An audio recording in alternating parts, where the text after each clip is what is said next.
welcome. I'm so happy to see you and feel your energy here today. I'm so happy to walk this journey with all of you. And a lot of us have been walking this journey together for a long time. And there are a few people here today who are new friends on the journey. And that's also really exciting. So anyway, I'm in deep appreciation of that. So now we launch into 2023, the year of the Chariot. Why is it the year of the Chariot? Simply because it's a numerological device. So it's 2023, which is 2023. 2 plus 0 is 2, plus 2 is 4, plus 3 is 7. So it's numerological, and we've been following this for many, many years, and it's quite amazing. So now we enter the year of the Chariot, which is a number 7 year. The Chariot is number 7 in the tarot keys, in the major arcana. Number 7 is the quest, the vision, and the vision quest. And it is also the number of transmutation, where everything begins to shift and change, where we emerge theoretically with new vision and a new voice.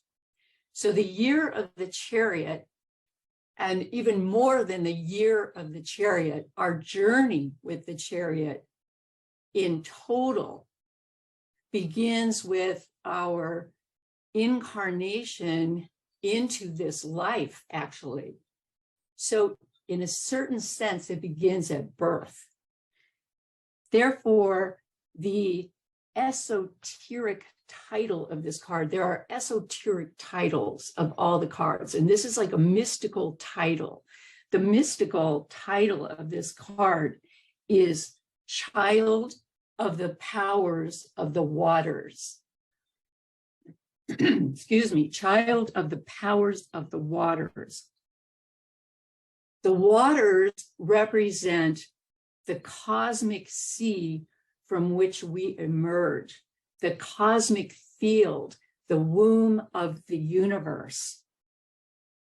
So what happens is we come out of this cosmic sea into the womb of this mother who births us. Then we move through the birth canal, and then we are severed into form, a new form, this new form that has been developing and creating.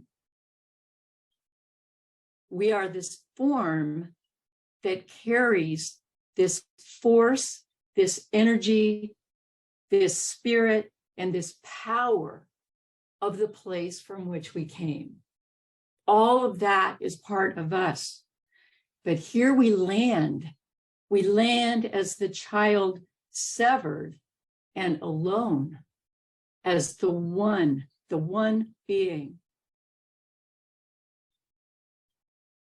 Now, strangely, we enter a world that begins to teach us, not always, excuse me, water. Okay, that's my excitement talking. We enter a world that begins to teach us, and we learn through that world of paradox, and a lot of times a world of suffering, how to find ways within ourselves to activate light, the light and the love. And therefore, this card also has another title, another esoteric title. And the title is Lord of the Triumph of Light. Lord of the Triumph of Light. So it starts out as Child of the Waters, the powers of the waters and ends up as Lord of the triumph of light. And here's just a note, Lord is a strange word, okay? There are some medieval hangovers that still exist in the Tarot, because the Tarot really emerged in medieval times very, very strongly. So Lord is one of those words from medieval times that means someone of power. So we emerge as that. Okay, that language is changing now. I mean, it's shifting a lot in the Tarot, it's shifting a lot. So here we are coming to this world, and the teaching is, if you were doing a Tarot reading, the teaching of this card would be, when the Chariot shows up, you will take a journey. And on that journey, you will learn. Okay, so whatever is going to happen, we are going to learn upon this journey. What is it that we learn? Okay, and now I'm referring to this book, Kabbalah and Tarot of the Spirit. And if you don't have this book, really, it's important. And I'm also using the Tarot of the Spirit book, Tarot of the Spirit. Okay, so these two books have some overlap, but they're not the same. They're not the same book. Kabbalah and Tarot of the Spirit is the Western mystery school. Okay, so on this journey, what we are going to learn on the journey of the Chariot is we are going to learn through the experience of new vistas of the past, the present, and the future. We are going to experience cosmic power. We are going to discover guidance and nurturance from the cosmos. We'll expand our perception. We will learn about devotion and faith. We will move into a place of new thought. We will have leaps in consciousness. This is what the Chariot is all about. Leaps in consciousness, expanded awareness. We will begin to create new forms in this place of manifestation, this earth. And we will begin to learn how to take responsible action. That's what this Chariot card is all about. There is a Hebrew letter associated with this card and with all of the major arcana cards of the Tarot. I love the Hebrew letters because they are such great teachers. The Hebrew letter of this card is called Chet, C-H-E-T-H. And what that means is both field and fence. Field and fence. Okay, so what does this mean? Okay, so you have a field, a large field, and then you put a fence in the field and it creates a boundary within the field, even though the field is all the same. So it's a bounded field. Okay, what this is about is it's about taking the journey as an individual entity. We are, each of us, an enclosure of the field, the cosmic field. We are an enclosure of living cosmos. We are bounded as one individual. We are bounded as a physical body. By the way, which doesn't mean our consciousness is bounded, but our body is definitely a bound entity. So the fence part of it is the fence creates a boundary, it creates a perspective, it creates a framework, it creates a form, and then we become as a bounded vehicle of body and personality, a vehicle through which we learn and grow and adventure and evolve creation. And then theoretically, we learn that we contain the light and love of the cosmos and that we are that, the light and love of the cosmos. The Chariot is a moving vehicle that contains all the beauty, love, and light of the universe. of creation, of source, of all that sustains the cosmos through all space and all time. And therefore, it is said that we are and that we hold the, quote, throne of the universe. Okay, and there is another throwback to medieval language, the throne of the universe. Okay, the throne. The intelligence of this card, and all of the cards also have intelligences associated with them. This intelligence is called intelligence of the house of influence. And the house of influence is where the throne resides. So it's like the castle of the universe. And for those who have ears to hear, the whole of the universe is the house. Where does the throne reside?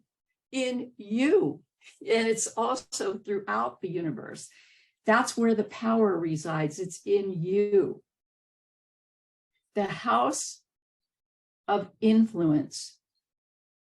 Okay, what happens now is through us as a bounded field, the cosmos enters the plane of manifestation. What has been dark matter becomes luminous matter as you, as me. We are luminous matter. Knowing then, if we get into this path and this language, we come to know that we contain the natural intelligence of the universe. And within that natural intelligence, we can access positive aspects of the universe, such as light and love. And that is something we learn on our earthly journey as the chariot, in the chariot, and of the chariot. On this path, we seek and we learn on a path of being and becoming. We are continually catapulted into new dimensions of consciousness on this journey. And as we experience our journey, our psychic self awakens, our soulful self awakens, and our cosmological powers unfold. Psychic, by the way, means, the psyche means soul. So the psyche awakens, the soul awakens. The astrology of this card, the chariot, is Cancer. Cancer is water. And in this place we receive, we become sympathetic. We learn to understand the meaning of our time and place and our true home, but not until we enter the great journey of our lives consciously seeking. Cancer is about how we live our daily lives through changeable, changing circumstances. How do we keep our boundaries in place? How do we keep ourselves together when everything is moving within and all around us? Cancer is ruled by the moon, and the moon is all about changeability. It's about continual cycling. It's about time and movement within time. On this path, we learn when to sow and when to reap. We learn that to everything there is a season, and we learn to work within that cycling. We have the experience of cycling, of spiraling, of evolving in our most essential understanding of ourselves as living cosmos. That's what we are. We are living cosmos on this path of the chariot.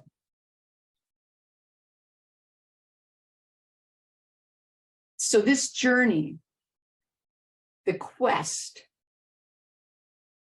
and the purpose of our story and our lives all comes to be revealed through key 7, the chariot. The story is that the chariot guides us further on the path of growing the soul. It allows us to view situations, past, present, and future, that begin to reveal our deepest essence, our root intelligence, our root intelligence. Our root intelligence within us routes out and exposes the core of ourselves and proposes solutions for whatever difficulties we face. On our journey, all these questions arise. To whom can the lonely child turn? Who will lead her? Who will he find? How will he find his way? And who will protect her? Who will protect him? All of these questions arise for us as we move step by step through our lives. One way we evolve is by traveling beyond familiar forms. And the Chariot's all about traveling beyond familiar forms, which raises us into new levels of awareness and inspiration. We travel outward to learn, and we also travel inward to learn. That is the language in the Western Mystery School that is called the unmoved mover, where we are going within, traveling deeper and deeper and deeper, even though it appears we're not going anywhere. As Rumi said, journeys bring power and love back into you. And if you can't go somewhere, travel in the passageways of your mind. Today, we enter the cosmic journey via the passageways of our mind. Okay, and then Path, let's look at that slide of the Chariot. And as we begin our journey, so we begin to understand, and what do we begin to understand? Here is the card of the Chariot, and this card shows us that we begin to understand we are a field within a field, a body within a body, a universe within a universe, a moving entity, which they say carries internally and eternally the throne of the light and love of the cosmos. It is said we are a temple within a temple. It is also said it is easy to forget the field and fence of our sacred origins. Whether we remember or not, however, they say, we are nonetheless a rolling field of co-creation. So here we go. I'm laughing. Some people don't find it amusing, but I find it kind of interesting how we enter into this plane and what we learn. Did we choose it? I don't know. But we're here, and here we go. So all of these cards, all of the tarot cards, as most of you know, fit on the diagram of the tree of life. Okay, so if we look at the next card, we can see, next slide, we can see where the Chariot fits on the tree of life. So that's that blacked out area between sphere number 3 and sphere number 5. So the Chariot, all the 3s in the tarot, which would be 3 of fire, water, wind, and earth, fit in sphere 3. All the 5s fit in sphere 5. 5 of fire, water, wind, and earth. So the Chariot is actually the streamlined path between the two of those. In sphere 3, as I mentioned, we have all of those 3s, and all those 3s are about creation and birth and creativity.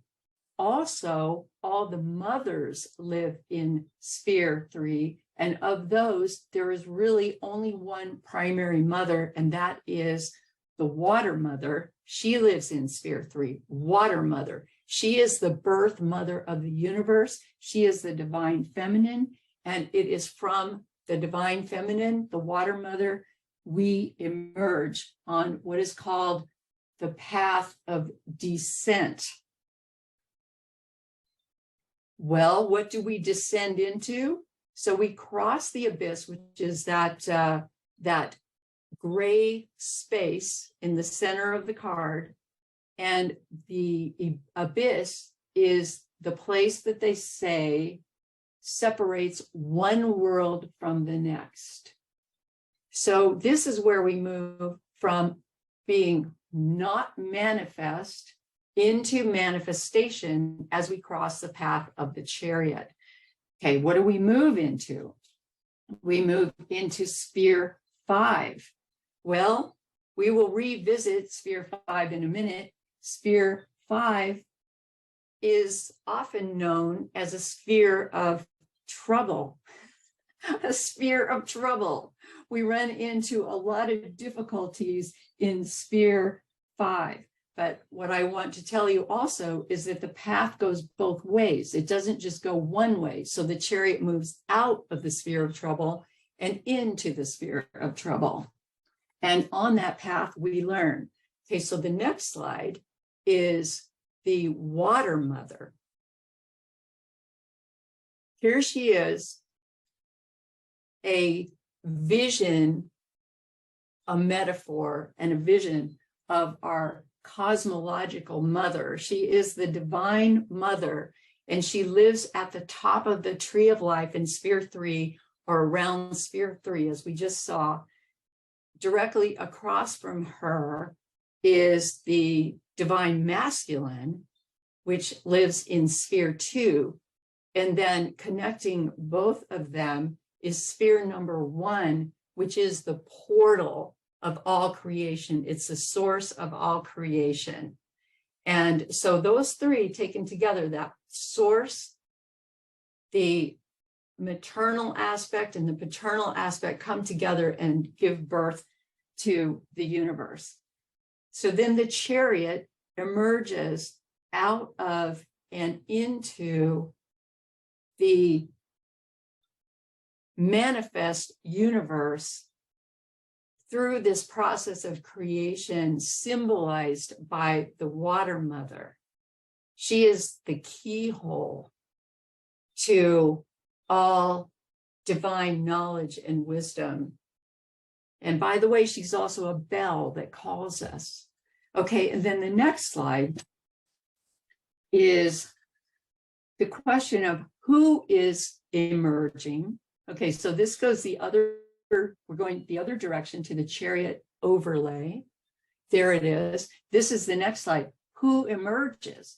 Well, not only do these cards fit on the tree of life, but every single card is painted on a diagram of the tree of life.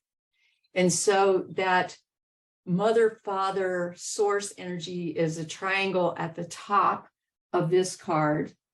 And then the path of the Chariot emerges, crossing the abyss from one world to the next, from an unmanifest field to a field of manifestation that is bounded. At the bottom of the card, you see two sphinxes representing magic and mystery, but they're statues. They're not moving. Okay, why are they not moving? It's because they represent the unmoved mover. That is all about going inward into the mystery to attain understanding. Similarly, the Chariot driver has no steering wheel on the card.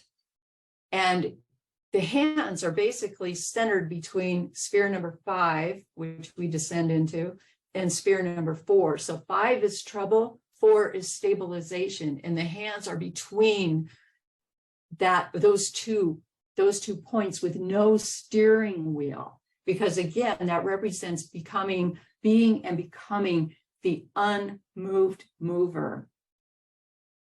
And way down at the bottom of the card, in the 10th sphere of the tree of life, we see a magical symbol. It's about magic and alchemy. And this has to do with everything that we're learning on this path.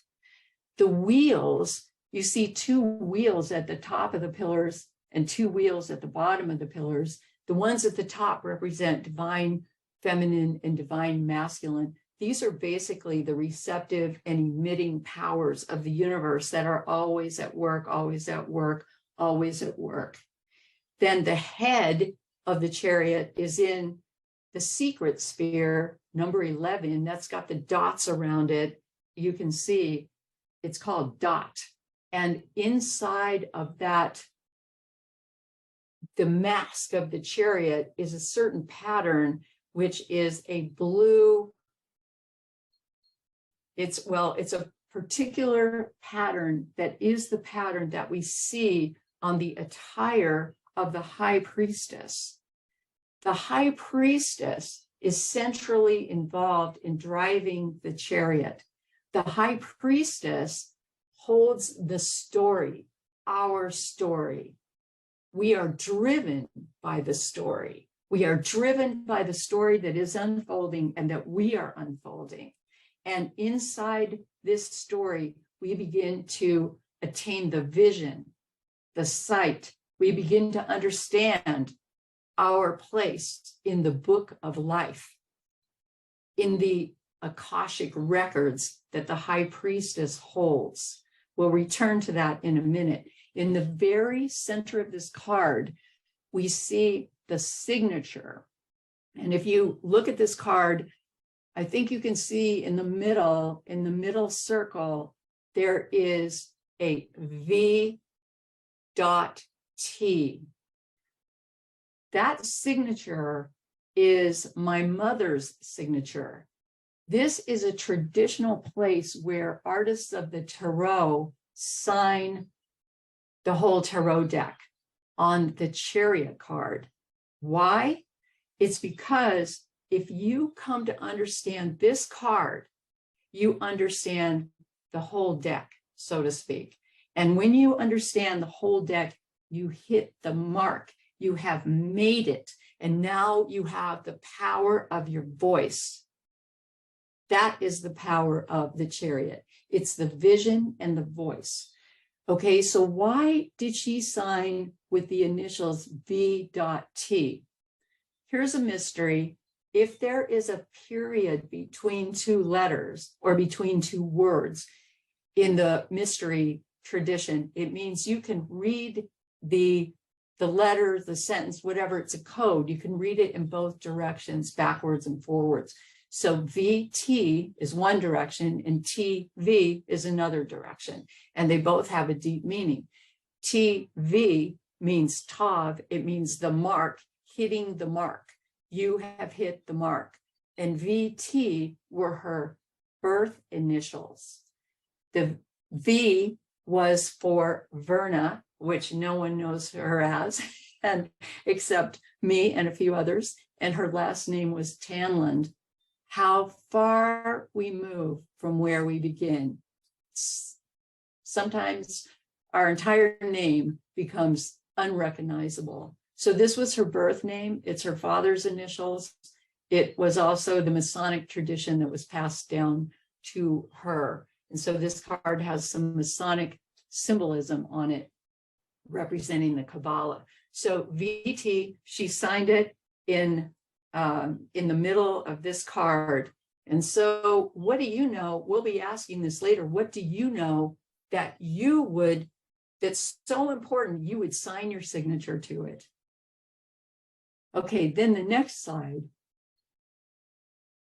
So that shows the holographic view of the tree of life. This is the priestess, which I just threw in because she is behind the chariot as the partial driver. She's holding the Akashic records. She's pointing to your name. And she's saying, are you ready to inscribe yourself in the book of life here? What is your chapter? Are you going to step into it now? Have you stepped into it already? What is your contribution to the book of life? Okay, then the next slide.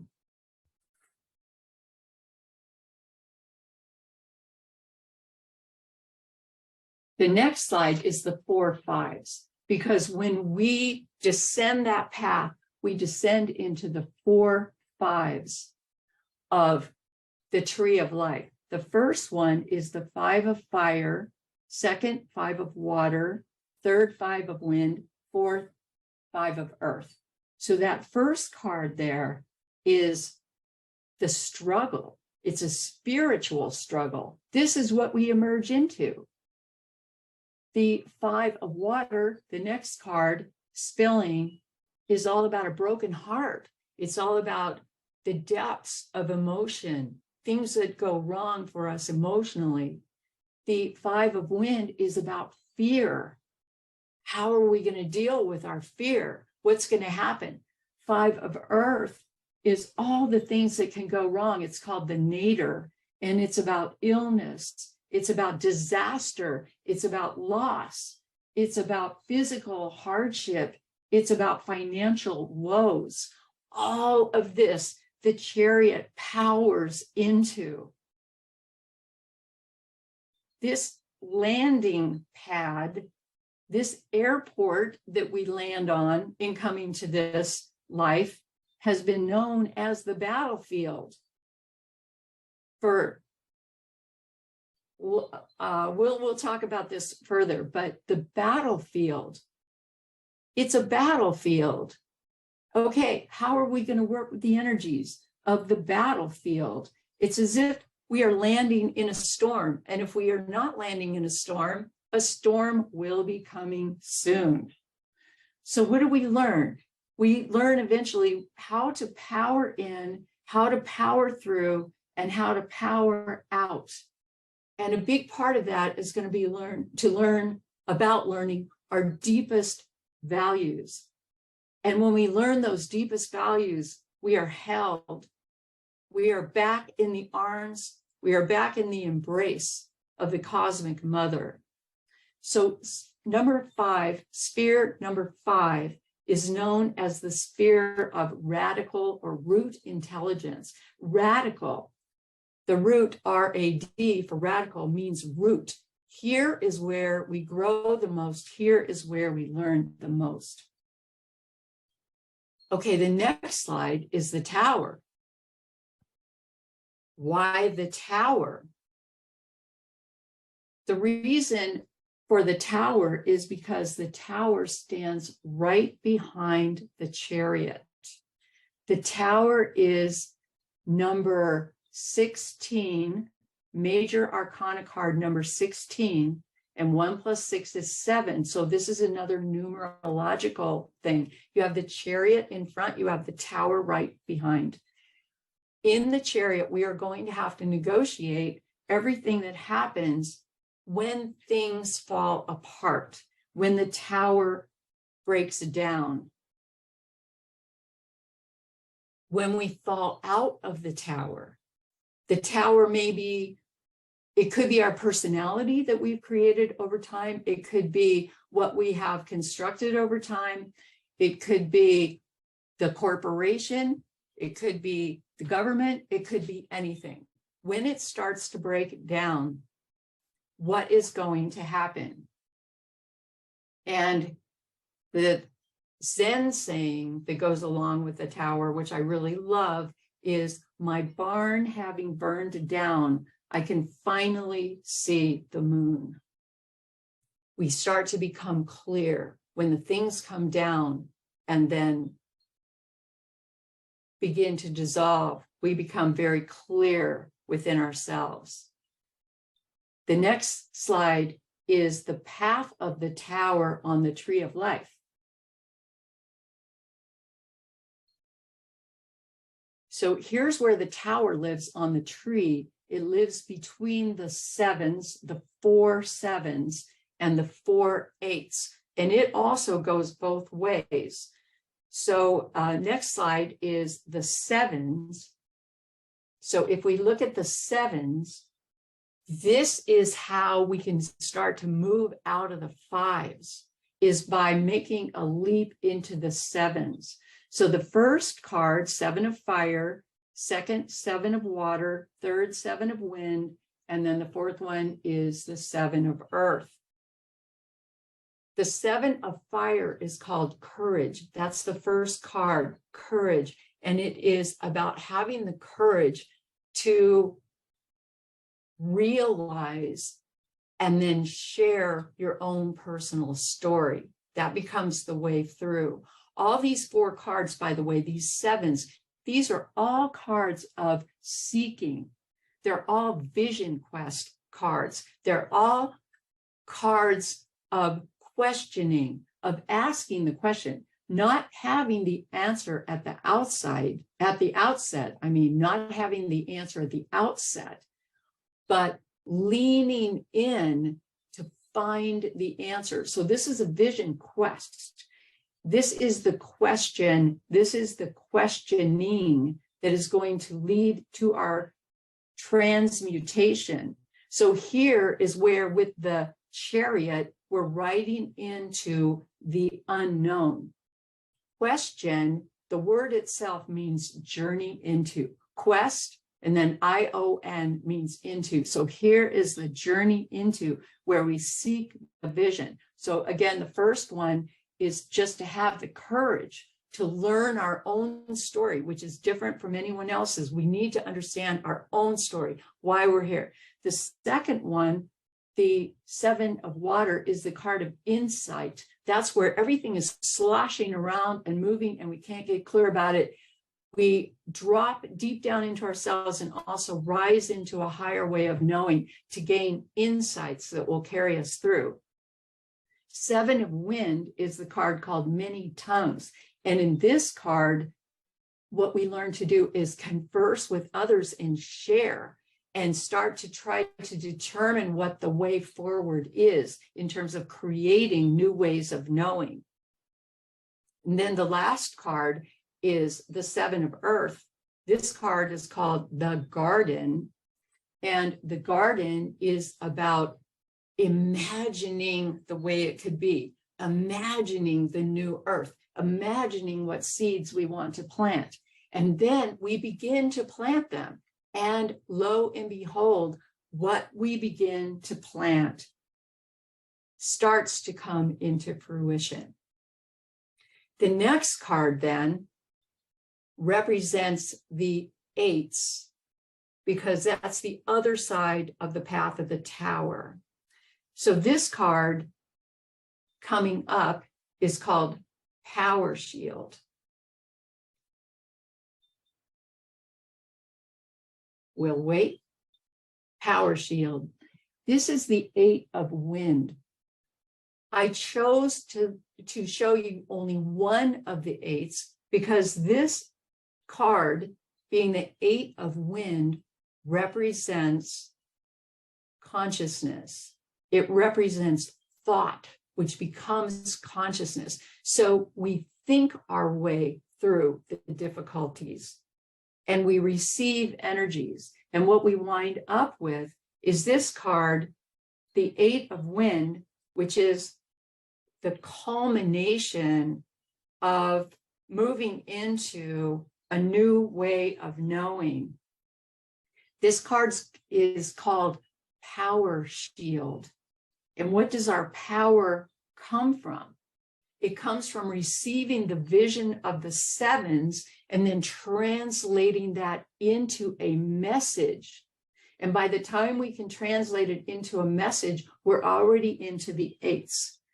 So this card is about this shield, this power shield is that downward pointed triangle. This is where we let the struggle go. So the struggle is in the 5s. The struggle is the 5 of fire. Here's where we let the struggle go. We lay the sword down and we go forward with the shield, which is the inverted triangle there. And the shield is composed of our deepest truth, our deepest love, and the courage of our convictions. And with that, our deepest love, deepest truth, and courage of our convictions, we can face anything proactively. There's no more need to struggle because now we know who we are. We learn who we are and we go forward with that. So that's basically the story of the Chariot. And now, just for fun and for your interest, I want to show you some historical pictures that I think you might find interesting. Okay, so the next slide is about the Divine Mother. Okay, so here we have the Water Mother from whom we emerge. And I wanted to show you the medieval version just for fun, because the tarot that we are using today dates from this ancient medieval tarot. So this card is in the very early 1500s, and she is the Queen of Hearts. And in those days, she represented an actual person. So I wanted to tell you what's kind of happened with the tarot just for fun. So she was like an actual person. She was an actual queen. And the tarot decks of that time, early 1500s, late 1400s into the early 1500s, they represented who was in power. And now what we've done is we've gone into this with Water Mother, we've gone into a different way of understanding where we've got a really deep interior journey going on with the cards. And they're not real people anymore, even though they could represent real people. They're ourselves and the aspects of ourselves we want to bring forward. Okay, then the next card has to do with the driver of the chariot. Who's driving the chariot? Who is dictating what's happening in the chariot? So I was talking about the priestess, the high priestess of the tarot, being the chariot driver. And this one is from the medieval tarot, also around 1500. These cards are all around 1500 or just a little bit into the 1500s. This is Pope Joan. And, you know, she was the female pope. She was driving the chariot for a while. So the chariot being our spiritual thought, how we thought of ourselves, you know, how we were moving through our lives as dictated basically by the church in that time. Well, also this card was pointing out there's danger in it because she was the woman pope. That was when it was discovered that she was a woman pope who had been posing as a male, and that she actually had a child. That's the legend. Then she was deposed from her position. But it also began to point out very strongly, first with the queen and now with the popess, as she was called, that there was danger in being female. Okay, so next slide. More about who's the driver. This one, here's an ancient Indian picture. This is from the Bhagavad Gita, where you have Arjuna, ostensibly the chariot driver, but it turns out someone much more powerful is driving the chariot, and that is the god of love, actually Krishna. So in this story, which is an ancient story that predates, far predates the medieval tarots, we find the legend of the chariot. The chariot has been with us for so long, all over the world in legend. Okay, so here we find Arjuna finds himself in his chariot on the battlefield. There's the battlefield showing up again. He goes onto the battlefield and finds himself facing the enemy. And the enemy is basically people he knows, his teachers, his cousins, his uncles, and so on. And he really does not want to fight. He really does not want to fight them. So he's in his despair about that. And it comes to his consciousness, into his realization that in fact, he's not really the chariot driver. The real power behind what's happening is Krishna, the god, or a god. So now a discussion begins between the two of them. How will I handle this? What will I do? Which way do I want to go? In the Upanishads, it is stated that this is also from ancient India, the human body is like a chariot whose steeds are the senses, mind, the reins, the mind, the reins. The understanding is the charioteer, and the self is the owner of the chariot. Okay, I'm going to repeat that. The human body is like a chariot whose steeds are the senses. The mind is the reins. The understanding is the charioteer, and the self is the owner of the chariot. What is being shown to the driver as us? That is as us, as Arjuna. Okay, that is the key question. Okay, and what is being shown to us on this journey, past, present, and future on this planet, is the infinite. The rivers in the east flow eastward, the rivers in the west flow westward, and all shall enter into the sea. From sea to sea they pass, the clouds lifting them to the sky as vapor and sending them down as rain. And as these rivers, when they are united with the sea, do not know whether they are this or that river, likewise all those creatures that I have named, when they have come back, know not whence they came. All those beings have their self in the Holy One alone. That is the truth. The Holy One is the subtle essence of all, the self, and that thou art. You are the holy essence. That's what we learn on the path of the chariot. And that's why when we get it, we hit the mark. You are the Holy One. That's from the Upanishads. Then the next question, more about who drives the chariot. Next slide. Okay, and then here is again a medieval version of who's driving the chariot, and then from the Tarot of the Spirit. So we already talked a lot about Tarot of the Spirit, but I think it's interesting that in medieval times, the women were driving the chariot. Here she is again. Who's driving the chariot?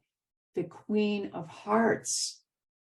Okay, and then what we see happening, so this is just for your information, is the women by the end of that very century. So this is like, say, 1500-ish, but by the end of the century, 1600, no more women were driving any more chariots. It was over.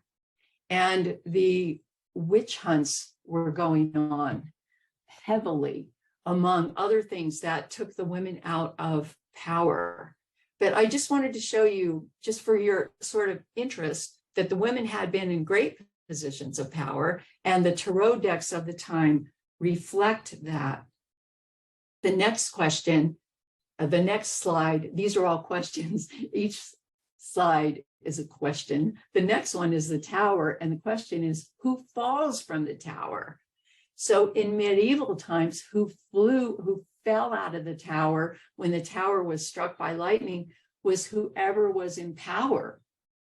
That empowered people fell from the tower. And then in present time, the lovers fall from the tower.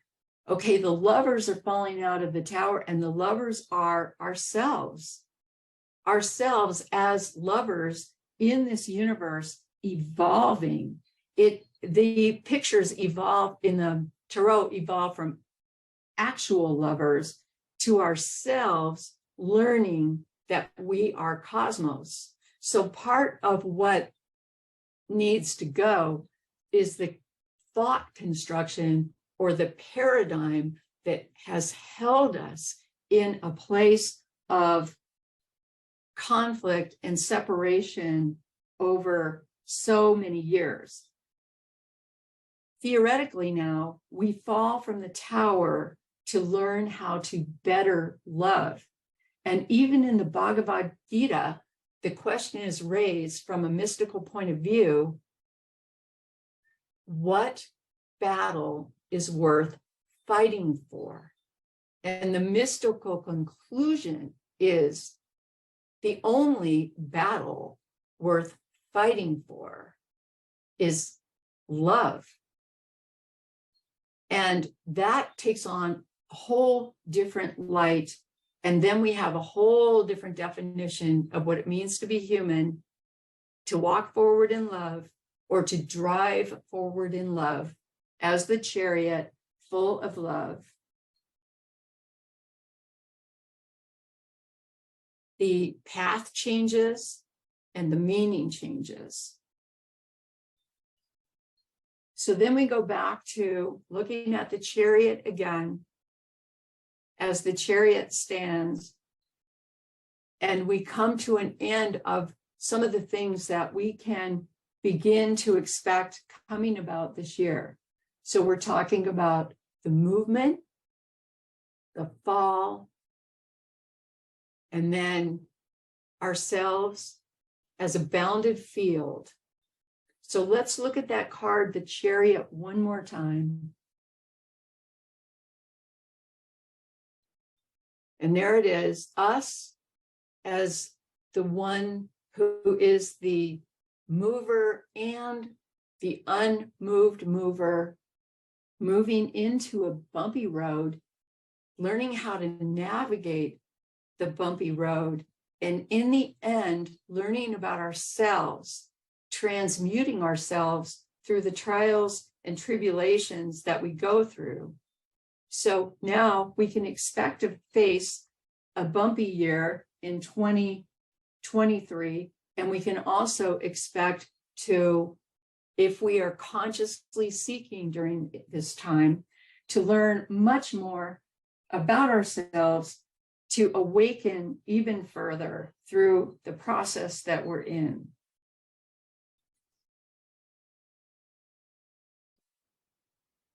We are living cosmos, and our charge, you might say, is to lean into this path with our best intentions possible.